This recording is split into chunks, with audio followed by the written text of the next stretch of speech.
Salut à tous et bienvenue sur AliExpress, votre testeur de produits d'origine chinoise pour le test du projecteur 1080p Tuyinger S1080C2. Et cette nouvelle génération envoie du lourd en matière de technologie puisqu'on combine le LCD et les LED à l'intérieur avec une grosse luminosité à la clé de 6800 lumens, ce qui devrait être parmi les projecteurs les plus lumineux que j'ai testé jusqu'ici. On a aussi Android 9 à l'intérieur et ça c'est carrément exceptionnel. Vous avez bien sûr correction trapézoïdale, verticale, horizontale. Bref, il est censé être ultra complet, il n'y a plus qu'à le tester. Si on accepte le fait qu'il est plutôt beau gosse dans son genre, on est surtout ici sur un concentré de technologie tel que j'en ai pas vu a priori jusqu'ici dans l'univers des projecteurs LCD. Full HD, 6800 lumens, un rapport contraste de 2000 pour 1. Je vous laisse aller googliser ce que c'est, mais derrière, on a une technologie LCD LTPS. Ce serait trop compliqué à vous expliquer comme ça. La durée de vie des LED à l'intérieur est de 30 000 heures. Ne vous posez pas la question de la durée de vie. Croyez-moi, vous avez largement le temps de voir venir. Deux enceintes de 10 watts à l'intérieur, ça aussi c'est rarissime sur un projecteur LCD, j'espère que ça va donner du bon son.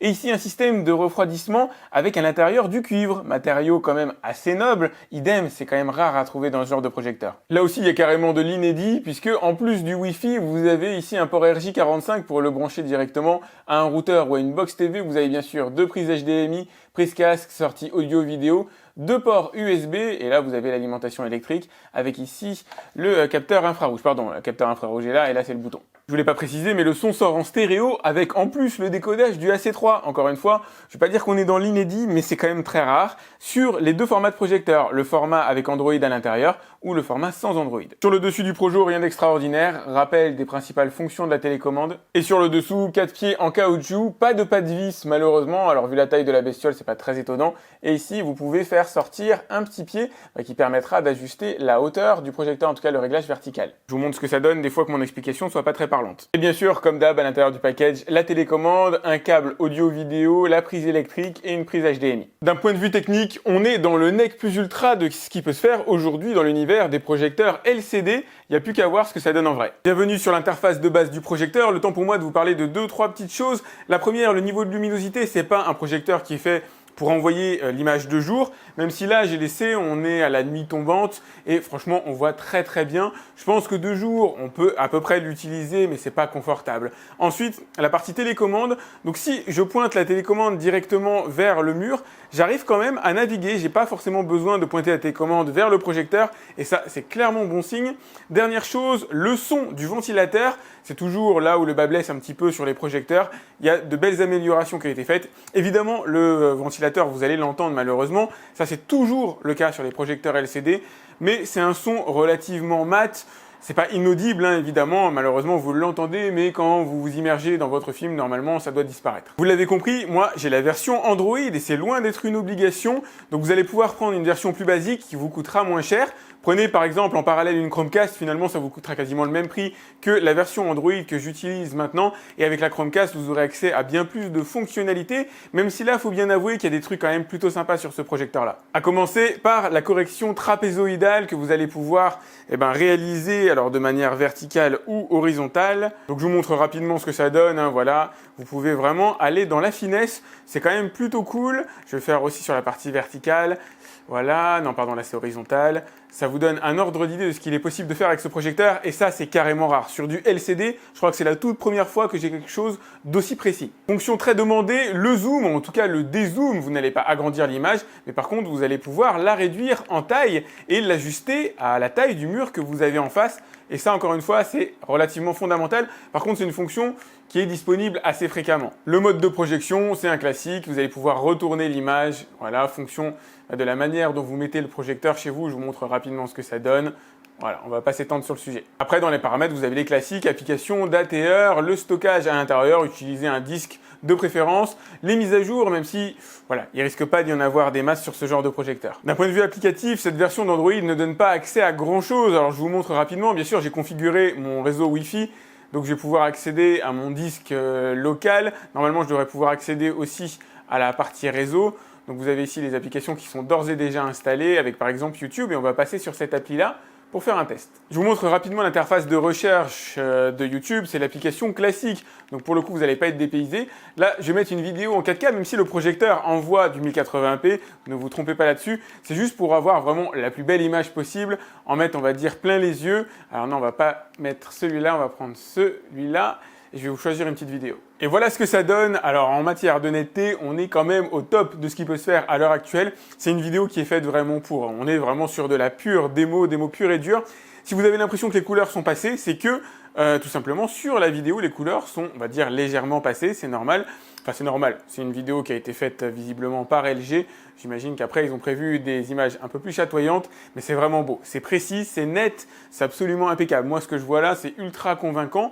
Ça tire pas particulièrement vers une couleur, même si j'ai eu tendance à remarquer que le blanc avait tendance à tirer très légèrement vers le bleu. Alors c'est extrêmement léger. Ça, vous allez pouvoir l'ajuster dans les paramètres. Désolé, là c'est ma connexion qui est pourrie. Eh ben non, comme quoi, c'est pas ma connexion qui est pourrie. On a l'impression que le projecteur a du mal à décoder l'image. En gros, que le processeur est un peu sous-dimensionné. Encore une bonne raison de choisir la version sans Android à l'intérieur. Allez, je vous laisse apprécier ça. Je vous laisse apprécier le contraste, les noirs, la luminosité de la projection. Vous devriez avoir un rendu assez proche de ce que moi je vois, tout en imaginant bien que ce que moi j'ai à l'écran est plus beau que ce que vous avez en vidéo. Normalement, c'est normal. Ma caméra a des limites, ça je le dis systématiquement. On a une image qu'ici qui est quand même plutôt bien, plutôt juste en matière de colorimétrie. J'ai pu avoir des blancs qui tirent légèrement vers le bleu et c'est franchement à la limite du visible. Là, normalement, ce que vous voyez à l'écran, ça devrait être en mesure de vous convaincre. Voilà, les contrastes sont quand même corrects. Alors, on n'est pas sur du DLP, on est sur un projecteur LCD, mais ils sont quand même considérablement améliorés ces dernières années. Et là, notamment en matière de luminosité, on a quelque chose qui est très convaincant. Vous pouvez le voir, j'imagine, à l'écran. Voilà, le lion est bien défini, le vert est bien vert. Je pense que c'est une démo qui vous permet de voir, grosso modo, les capacités réelles du projecteur tout en conservant en tête que ce que vous voyez là, c'est moins beau que ce que vous aurez chez vous quand vous installerez le projecteur, évidemment. Franchement, c'est cool. Moi, j'avoue, alors je suis assez convaincu par les LCD tout simplement parce que le rapport qualité-prix est top. Surtout quand il s'agit d'un premier projecteur, en règle générale, c'est toujours un très bon choix. Vous pouvez, si vous avez de l'argent, passer sur du DLP immédiatement, mais pour moi, c'est un bon premier pied. Si jamais vous n'avez pas de projecteur LCD, en tout cas vous n'avez jamais eu de projecteur chez vous, commencez par du LCD. Croyez-moi, vous allez vous faire plaisir. C'est un projet que vous allez utiliser épuisé, on va dire jusqu'à la moelle. Et puis à un moment donné, quand vous serez prêt, vous passerez peut-être à une technologie type DLP ou à une technologie laser. Mais ça suffit pour la plupart du temps. En plus, la durée de vie est quand même plutôt bonne. Donc voilà, l'image est convaincante. C'était ce que je voulais vous montrer là dans cette première partie. On va passer à d'autres tests maintenant. On va aller voir ce qui se cache à l'intérieur du Play Store, tant qu'à faire. Donc vous connectez votre compte Android, Google classique, pour le coup, pas Android. Vous avez quelques applications ici disponibles. Hop, je vais essayer de vous mettre, comme le nom l'indique, les incontournables, mais plutôt pour les Français. Alors bien sûr, oui, vous avez France 24 si jamais vous en avez envie pour la télé, les infos en direct. Vous avez Plex pour votre serveur de fichiers. Mais la question, à 20 000 €, y a-t-il Netflix? Non, malheureusement, il n'est pas téléchargeable. Il faut avoir que le projecteur soit, on va dire, accrédité en matière de DRM, et ce n'est pas le cas pour celui-là. Vous pouvez peut-être réaliser une install, on va dire à la sauvage, télécharger l'APK, etc. et ça fonctionnera peut-être. Mais là, pour le coup, en natif, ne comptez pas avoir Netflix dessus. Moi, mon conseil, c'est tout simple, utilisez la Chromecast. Comme vous pouvez le voir, pas de Molotov non plus. Alors, ça n'enlève rien au projecteur en lui-même. Ça enlève l'intérêt finalement d'avoir Android dessus. Je vais vous le répéter quasiment tout au long de la vidéo. Passez plutôt par de l'externe. Achetez le projecteur le moins cher, le même que celui-là, mais la version la moins chère sans Android. Et utilisez, je sais pas moi, votre Freebox, votre ordinateur, une box externe, une Chromecast pour la relier au projecteur et avoir finalement l'accès à tout votre parc d'applications habituelles de manière beaucoup plus simple. Il se trouve qu'on a à l'intérieur Chromecast built-in. Alors a priori, on a une Chromecast à l'intérieur du projecteur, ce qui me paraît très étonnant par rapport à la tarification demandée.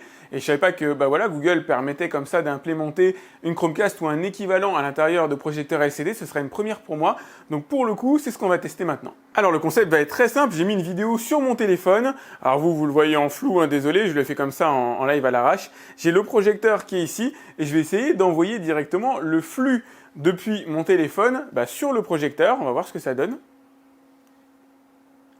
Pour l'instant, c'est pas gagné. Eh ben non, malheureusement, ça n'a pas fonctionné ni avec YouTube, ni avec Netflix depuis mon téléphone. J'ai pu caster j'ai pas pu caster l'image directement sur le projecteur. C'est quand même des malins en Chine, ils ont mis l'application Netflix directement dans le projecteur. Pour y accéder, vous passez par application, vous avez ensuite un petit menu qui s'appelle More Apps, qui est juste là, hop, et vous pouvez quand même accéder aux applications que vous voyez sur cette fenêtre-là, y compris Netflix. Et c'est clairement étonnant, visiblement ça a l'air de fonctionner. Alors je vais lancer une petite vidéo en espérant que ma femme soit pas en train de regarder Netflix à ce moment précis, parce que j'ai qu'un abonnement ultra basique.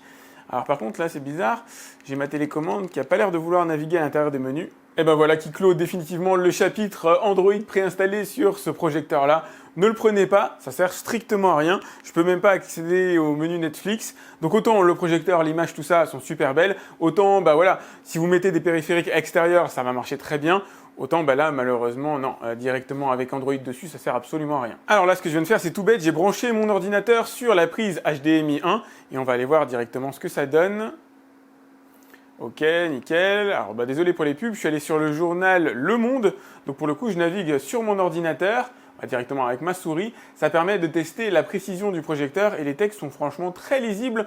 On n'a pas la netteté la plus parfaite du monde, peut-être même pas la plus parfaite que j'ai pu voir sur ce genre de projecteur, même si c'est très correct. J'arrive à distinguer en bas, la date, on est le 26/2/2020. Vous devriez la voir, somme toute un peu plus flou que ce que moi je vois. J'arrive à lire sans problème ce qui est écrit ici, 3 semaines après la nomination des ministres du gouvernement, etc. Hop, nickel, ça a l'air plutôt bon. Léger temps de latence entre le moment où je bouge ma souris et la répercussion sur l'image, ce qui laisse présager que pour les jeux vidéo, ça va pas être idéal. D'ailleurs, malheureusement, avec la PlayStation 4, le projecteur ne passe pas. Donc j'ai fait le test, je ne vous le fais pas en live, mais voilà, malheureusement, c'est pas passé. Sinon, en termes de lisibilité, on est bien sur du Full HD, ça se voit, ça se ressent. L'image, à ce niveau-là, pas de problème. Ça tire pas trop vers le bleu, contrairement à ce que je disais avant. Là, pour le coup, on a un fond blanc. C'est quand même plutôt correct en matière de colorimétrie, je trouve. Je vous confirme ce que je vous disais, on a un léger temps de latence entre le mouvement de la souris et la répercussion qui ne vous permettra pas de jouer aux jeux vidéo dans des conditions confortables, en tout cas pas un jeu vidéo avec un minimum d'action. Il y a trop de délai. Là, je vais vous faire écouter un petit peu le son du projecteur, qui est plutôt pas mauvais d'ailleurs dans la gamme, j'ai pas entendu beaucoup mieux jusqu'ici. Et c'est ma maison. J'ai toujours vécu là. Je reste émerveillé par cette beauté. C'est peut-être pour ça qu'on n'a pas vu la situation dégénérer. Bonjour à toi, mon frère. Vous ne comprenez pas. On ne les prenait pas au sérieux. Ils étaient différents. Religieux. Militants, c'est une putain de secte. L'effondrement approche, mes enfants. Ils ont commencé par acheter toutes les fermes. C'est franchement pas mauvais, on a du bon son, on va dire, par rapport à un projecteur LCD. En règle générale, les DLP sont meilleurs que ça, mais là, franchement, c'est très correct. En tout cas, pour la gamme et le tarif demandé, on est dans le bon. Alors, deux très bonnes nouvelles. La première, il a détecté mon disque dur de 4 Go et c'est pas tous les projecteurs qui peuvent le faire. Ça, c'est peut-être lié à Android, les firmware, on va dire les logiciels qu'il y a derrière les projecteurs sans Android intégré ont un peu de mal avec les capacités costauds pour les disques durs. En général, les 1 Tera, ça passe. Là, mon 4 Tera, sur ce genre de projecteur sans Android, en règle générale, ça passe pas très bien. En tout cas, ils sont rarement détectés. Donc là, c'est cool, ça fonctionne. Et la deuxième bonne nouvelle, c'est que vous allez pouvoir lire quasiment tout type de flux vidéo, puisque vous avez Android intégré, vous avez la capacité à décoder énormément de formats, le DTS, le AC3, etc. Chose qu'on n'a pas toujours lorsqu'on a un projecteur basique. Là, j'avoue, Android 4 à ce niveau-là, c'est vraiment top. Alors, il faudrait peut-être que je mette un autre lecteur vidéo que celui qui est déjà implémenté à l'intérieur. Mais bon, on va faire, voilà. Premier test, je vais lancer la vidéo comme ça juste pour voir ce que ça donne. Salut à tous et bienvenue sur Avi. Je vous confirme, mieux vaut mettre une vraie application de décodage vidéo. Donc pour le coup, là, je vais mettre MX Player à l'intérieur. Ce sera plus sympa comme ça. Et on va commencer à voir ce qu'il a dans le futal avec un fichier encodé en H265, un MKV pour le coup, Full HD de 16 Go. Et vous pouvez voir, ça a l'air relativement fluide, quoique pas exempt de quelques petites saccades. Et surtout, le DTS, contrairement à ce que j'imaginais, n'est pas décodé, mais ça c'est probablement lié à MX Player. Donc du coup, je vais télécharger VLC et on va voir. J'ai un peu la rage, il y a VLC Benchmark, mais je vois pas de VLC tout court. Bon, je vais essayer d'autres lecteurs. Ah, et là, comme vous pouvez l'entendre, ça fonctionne. Alors, je fais semblant de connaître Nova, c'est le lecteur que j'ai utilisé, mais je le connais pas du tout. Mais visiblement, ça marche. Par contre, c'est pas exempt de quelques petites saccades. Alors très légère, ouais c'est très léger, peut-être le temps que le Progeo se cale. Alors la réponse est loin d'être évidente, mais peut-il lire un fichier 4K encodé en H265, sachant que le H265 consomme beaucoup de puissance? Ça a l'air visiblement d'être le cas, c'est franchement très étonnant, mais oui, il a l'air de le décoder, et de manière relativement fluide. Donc ça c'est plutôt cool. Si vous pouvez le faire décoder par une source externe, c'est mieux évidemment, mais le projecteur en lui-même a l'air d'avoir suffisamment de ressources, suffisamment de patates pour décoder le film. Là j'avoue je suis assez bluffé, assez étonné pour le coup. Alors comme vous l'avez vu, le Tuyinger S1080C2 n'est pas parfait sur la partie Android. Évidemment, on n'est pas sur un équivalent de Box TV, de Chromecast, etc. Donc pour le coup, comme vous l'avez compris, je vous orienterai très clairement vers la version dépourvue d'Android et de déporter toute la partie calcul sur des périphériques qui sont véritablement faits pour ça. Alors vous trouvez de très bonnes Box TV comme la Xiaomi Mi Box S qui est franchement excellente. Vous allez avoir votre Freebox, vous allez avoir votre téléphone, vous allez avoir la Chromecast ou n'importe quel périphérique de ce type-là que vous allez pouvoir brancher dessus.